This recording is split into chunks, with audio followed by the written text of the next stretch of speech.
A esperança como virtude prática. Afirmei no meu livro Como Aprendi a Pensar.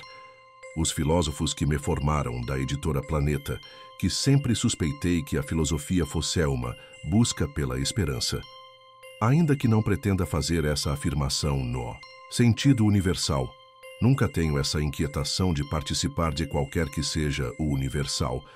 Continuo, depois de alguns anos de prática filosófica, a sustentar essa suspeita. Quando abandonei a carreira médica pela filosófica, fiz porque não sentia prazer no cotidiano médico. E quando projetava meu futuro nesse cotidiano, percebia que o problema persistiria. Um cotidiano sem gozo com o passar das horas me seria insuportável. Hoje, suspeito que esse passo pode ter salvado minha vida. Continuo não suportando um cotidiano sem gozo. Aquilo que fora uma simples intuição, hoje pode ser compreendido tanto à luz freudiana quanto à nietzschiana e à camusiana. Fiz uma escolha certa. Levando em conta que no mundo contemporâneo, já como herança moderna estabelecida na história, ávida é trabalho em grande parte, minha intuição era que sem gozo, no trabalho não haveria esperança. Agora entendo que a esperança para mim já era, mesmo inconscientemente e sem conceito, uma prática e não uma ideia acerca da vida. Nesse sentido, permaneço aristotélico. A ética é uma ciência da prática. Entre Nietzsche e Camus, definiria minha compreensão da esperança como uma experiência da ordem estética. Muita gente acha que estetizar a vida é uma forma de niilismo. Porque estetizar a vida é entender que ela é, antes de tudo, uma experiência de gozo, o prazer com as horas, e não uma mera disciplina de preenchê-las com atividades encadeadas.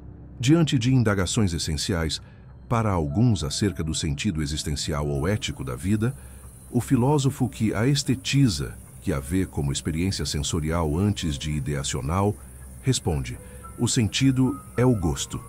Esse gosto pode ser o prazer retirado de uma atividade profissional, da criação de um conceito ou uma empresa, de uma aquisição de bens, de uma viagem, ou mesmo de algo mais prosaico, como o gosto que se sente ao beijar a boca de uma pessoa.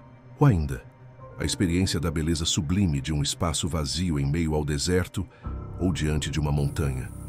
Ou a visão esmagadora de Cataratás e seu ruído ensurdecedor. Ou a visita a um templo religioso absolutamente vazio e silencioso.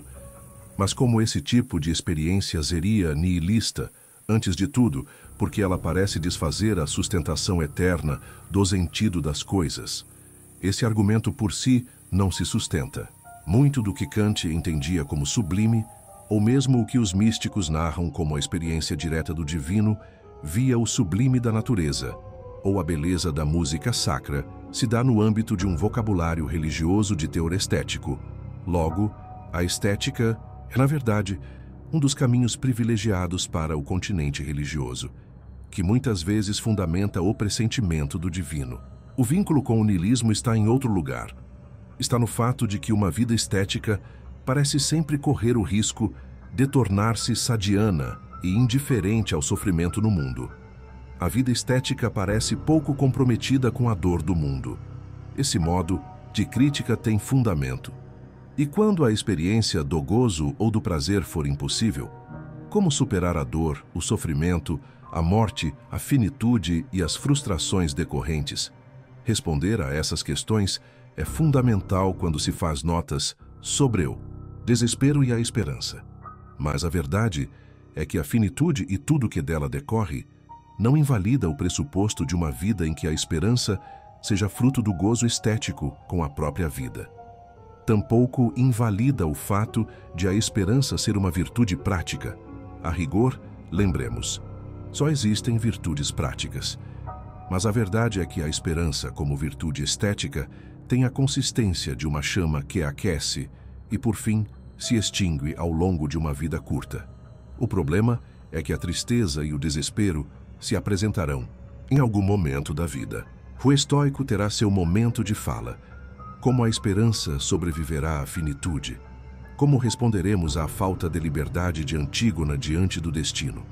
Afinal, qual é o fundamento último do desespero como afeto primeiro da condição humana? Antes, um pequeno reparo. Os antigos, mais do que os contemporâneos, tinham mais claramente a percepção do destino como força cega, agindo sobre nós. Hoje, com os avanços técnicos, jurídicos e políticos, temos a sensação de que acuamos à cegueira do destino. Lê do engano. O destino de Antígona não é apenas o enredo do incesto de seus ancestrais. É o fato de que a qualquer hora o peso da contingência, ainda que escondido nos detalhes, desaba sobre a vida. E aí a coragem, a mais rara de todas as virtudes, aquela que Antígona representa no seu máximo, permanece como a última parceira da esperança. E um dos nomes mais comuns da contingência, mesmo nas tragédias gregas, é a peste. E esta conhecemos bem.